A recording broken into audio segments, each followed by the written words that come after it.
মেয়েটি ভারী রূপবতী, যেন লক্ষ্মী ঠাকরুনটি। তার বাবা দরিদ্র স্কুল মাস্টার, আর আছে কয়েক ঘর যজমান। হুগলি জেলার দূর রায়বেড়ে গ্রামে তার বাড়ি। মামার বাড়ি বেড়াতে এসে মেয়েটি চোখে পড়ে গেল ধনী রায় বাহাদুরের। রায় বাহাদুর লোক পাঠালেন মেয়েটিকে পুত্রবধূ করতে। মেয়েটির বাবা কিন্তু এই সম্বন্ধে কৃতার্থ হলেন না। তবুও মেয়ের ভবিষ্যতের কথা ভেবেই অসম ঘরে বিবাহ দিলেন। রায় বাহাদুর বুঝলেন কন্যার পিতার মনোভাব।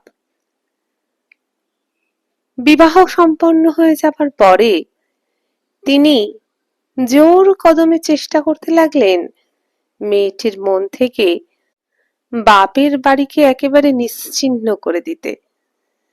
আদরে, অলংকারে, দায়িত্বে তাকে সব সময় ব্যস্ত রাখলেন।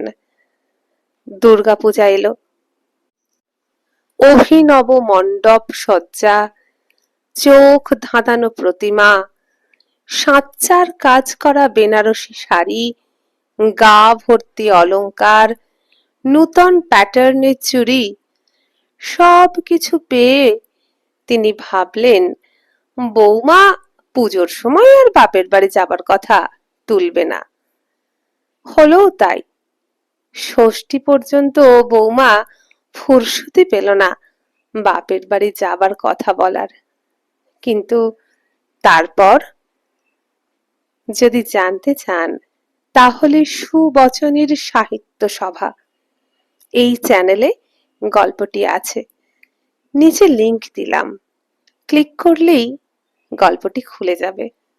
আরো অনেক গল্প আছে, শুনে দেখুন বিভূতিভূষণ মুখোপাধ্যায়ের লেখা গল্প শারদিয়া।